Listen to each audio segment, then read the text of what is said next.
आज हम आपको ले चल रहे हैं ऐसी जगह, वहाँ पर ऐसी ऐसी मशीनें हैं कि आपने आज तक कभी देखी नहीं होंगी। जी हाँ, आज हम आपको दिखाने वाले कि कैसे एक सीधा साधा धागा फुलटू मेहनत से एक कपड़ा बन जाता है। आज हम आपको एक ऐसे सफर पर ले चलेंगे जो किसी रोमांचक फिल्म से कम नहीं है। ड्रामा, कॉमेडी और थोड़ा सा रोना भी है। तो तैयार हो जाइए हमारे साथ मुरैना की मजेदार यात्रा पर। राजा भोज सेतु से होते हुए हम पहुंच गए राजा भोज जी के पास में और उनसे राम राम करके और हम निकल गए भोपाल से बाहर। सब रास्ते में पानी तो इतनी तेज गिर रहा था कि हमको डर लग रहा था रास्ते में कोई पुलिया उफान पे आ गई तो हमारा तो निकलना मुश्किल हो जाएगा। कुछ घंटों के बाद हो गया था पानी बंद, लेकिन भैया हमको कोई फर्क नहीं पड़ना था क्योंकि हमें बहुत लंबा सफर तय करना था, पूरे 10 घंटे का, इसलिए हमें कोई फर्क नहीं पड़ना था। लेकिन हाँ, हमारे पेट को फर्क पड़ रहा था यार। पेट में चूहे नाटू नाटू डांस कर रहे थे, उनका डांस बंद करवाने के लिए हमने कर लिया नाश्ता और फिर आगे की ओर गदबद दे दी। भाई साहब फिर पूरे 6 घंटों का सफर तय करके हम चलने लगे थे आगे की ओर। लेकिन ये पानी भैया इसका कुछ नहीं बोल सकता यार, हमारे पीछे ही पड़ा था साला। लेकिन हाँ, तुम थोड़े वाइब के मजे में। माया तेरे वेखण नू चुक चरखा गली दे विच डावा ए माया तेरे। 8 घंटे बाद हम पहुंच गए ग्वालियर और ग्वालियर के थोड़े बहुत मजे लेते लेते जाने लगे आगे। लेकिन भाई साहब आपको तो पता ही है, पानी हमारे पीछे ही पड़ा था यार, छोड़ ही नहीं रहा था हमारा साथ। तो कुछ देर पश्चात भैया हम पहुंच गए थे हमारे मुकाम पे। भैया मुकाम पे पहुंचने के बाद तो ऐसा लग रहा था कि अब तो बिस्तर ही मिल जाए, लेकिन पेट में चूहे भी कूद रहे थे। तो उनकी भूख मिटाने के लिए हम पहुंच गए खाना खाने। उनकी भूख मिटाने के लिए गया था भैया, मुझे तो भूख नहीं लगी थी, मुझे क्योंकि सोना था। और जो मुझे बिस्तर दिखा भैया मैं लेट गया बिस्तर पे क्योंकि भैया मुझे आ रही बहुत तेज नींद। आगे की कहानी बताएंगे आपको अगले व्लॉग में, जब तक लिए बाय। आज हम आपको ले चल रहे हैं ऐसी जगह, वहाँ पर ऐसी ऐसी मशीनें हैं कि आपने आज तक कभी देखी नहीं होंगी। जी हाँ, आज हम आपको दिखाने वाले कि कैसे एक सीधा साधा धागा फुलटू मेहनत से एक कपड़ा बन जाता है। गाइस सभी को राम राम। जैसा कि आपने पिछले ब्लॉग में देखा ही होगा कि अपन लोग आए हुए थे मुरैना। गाइस सुबह सुबह हमें होटल वालों ने लात मार के भगा दिया क्योंकि भैया हमारा टाइम हो गया था 8 बजे, क्योंकि भैया 8 बजे तक का टाइम दिया था हमने होटल वालों को। फिर भगते भगते हम आ गए सबसे पहले नाश्ता की दुकान पे क्योंकि भैया हमें लग रही थी बहुत तेज हूँ।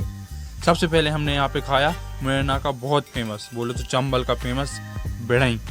इनको खा के और फिर हमने चल दिया भैया आश्रम की ओर। आश्रम में हमारी गाड़ी खड़ी हुई थी। फिर गड्डी के पास जाके और फिर गड्डी को लेके हम पहुंच गए हमारे सेंटर पे। आज थी जन्माष्टमी तो हमारा सेंटर बंद था, लेकिन क्या है, एक डिपो खोला था तो हम चले गए वहाँ पे अंदर जाके हम आपको बताएंगे ये मशीन है, ये है हैंडलूम मशीन। सबसे पहले पहुंच गए हम मशीनों के पास में। हमको समझ में तो नहीं आ रहा था ये मशीन कैसे काम करती है क्योंकि आज डिपो बंद था। लेकिन गाइस हमने एक वीडियो देखी, उस पर बता रहे हैं आपको कैसे चलती है। ये इस प्रकार से चलती है, आप देखिए।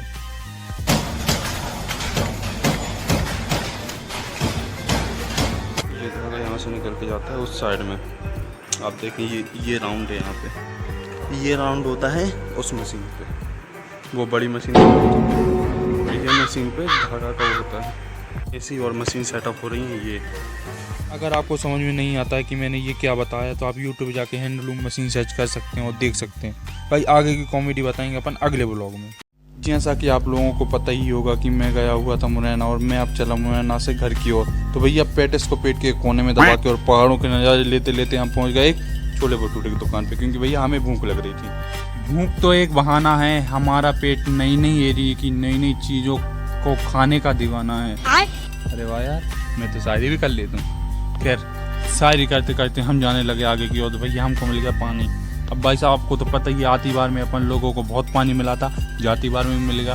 हमको ऐसा लग रहा पानी से हमारे कोई घनिष्ठ संबंध तो नहीं है। नहीं भैया, खैर छोड़ो। भैया फिर हमने हमारी गाड़ी को पानी पिला के जाने लगे आगे की ओर।